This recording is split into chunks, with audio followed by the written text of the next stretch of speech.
Hello, this week I'm a little burnt out because it's been really hot here in Australia, so I'm going to start a short 3-part series on making a chess set. Right, to start off, here's the reference image that I'll be using.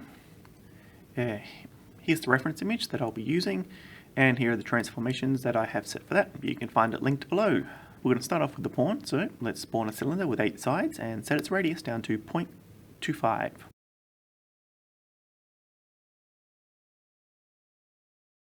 Now in edit mode, we can extrude this edge up to the first recess, and then a second time up to here.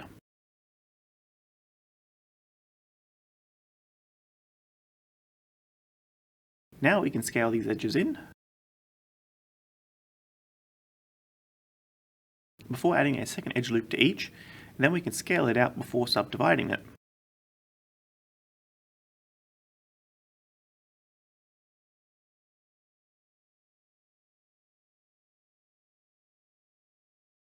Now we can adjust this upper edge loop to match our reference as well as the lower one.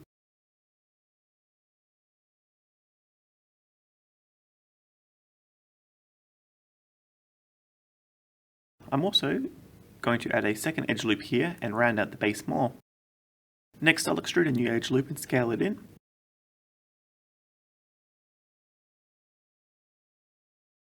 Then we can edge crease this edge to keep the bend at this level. Now we can make a copy of this right now because each piece is going to have the same base, and this is just going to cut down on the time it takes us to make them. After that, extrude the neck of the pawn up to meet the head, and add an extra edge loop here in the middle, and then we can scale this in.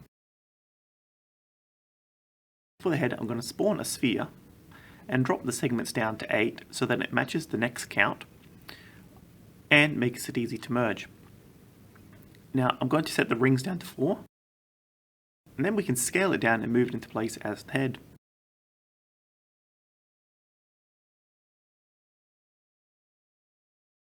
Next, I'm going to remove the bottom vertex and bridge these edges. I'm also going to crease the head's bottom edge.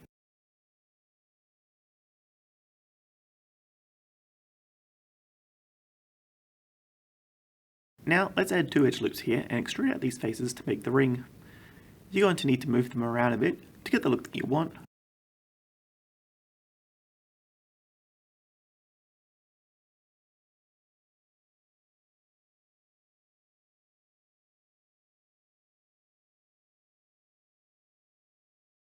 Then we can add the finishing touches by creasing these edges and adding one last edge loop here.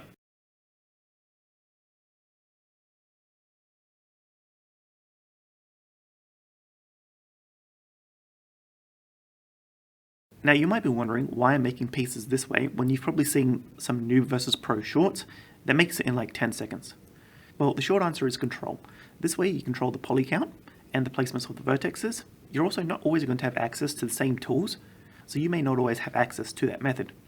Also, that trick only really works on the pawn, it won't make any other pieces of a chessboard.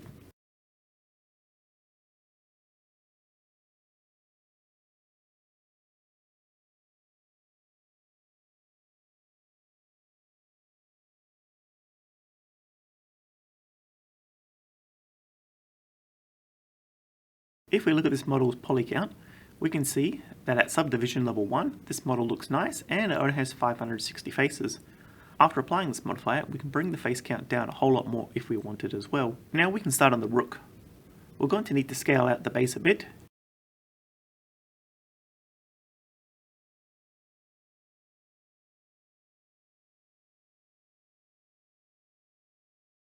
And then we can shoot the neck up to the head and crease this edge.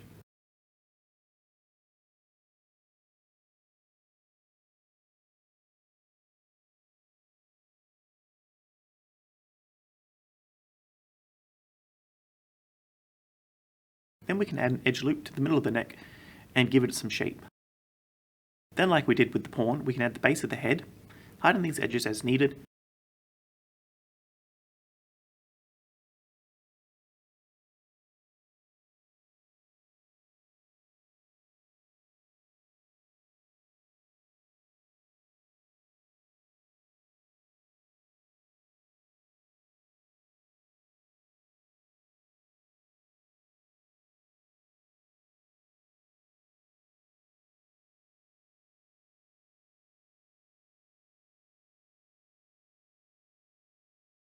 Then fill in the top face, making sure that there's one edge loop running around it.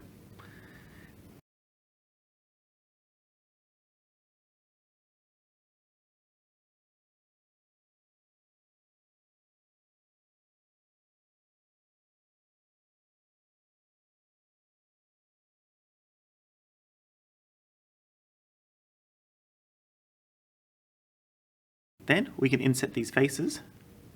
Disabling our subdivision for now, we can scale these faces along their normals, making sure that their pivot transform is set to individual origin.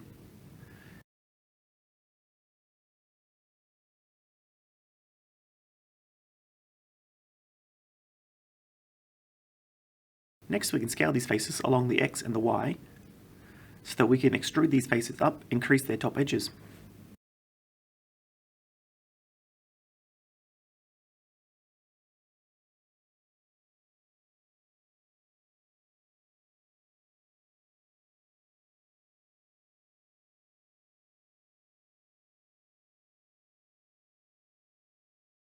Then I can slide this edge down a bit and the rook will be done as well.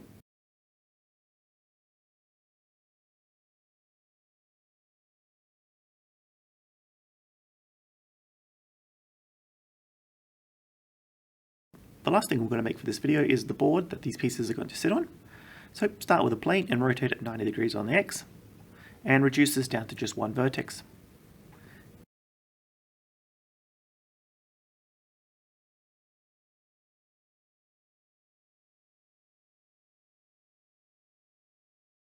And then we can use this vertex to shape a skirting for the board.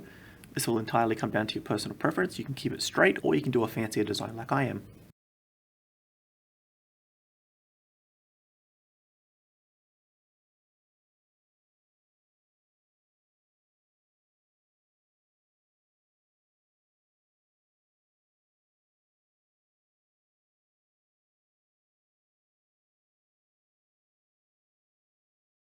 Then we can rotate this negative 45 degrees on the Z and move it 4 units away on both the X and the Y.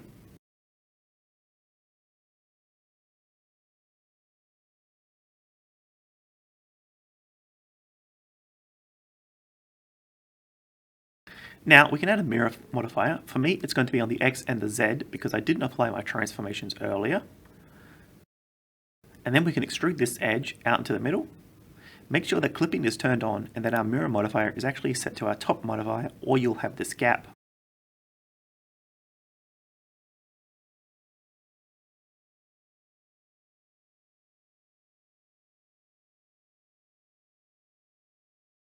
And then we can crease the corner edges and add 3 edge loops to each side. Then finally apply the mirror modifier, then select 2 edges, and up here under faces we can go grid fill.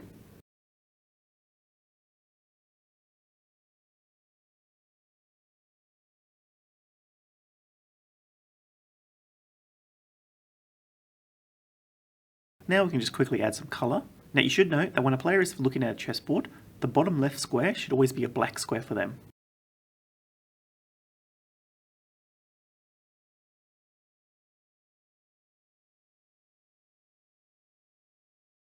Just as a side note, you might be wondering why I'm making a chess set, as it's not really the hardest thing to make and you could probably figure this out on your own fairly quickly. But this was one of the first assessments I ever did when I was studying, and I find remaking things that I've done in the past helps me see how much I've actually improved. What once took me a day to make can now be done within an hour. It also helps me if I start suffering from the negative side effects of imposter syndrome, as to be able to see the new and older version of my work right next to each other makes it easy to see just how far I've come and that I'm actually better at modelling than I think I was.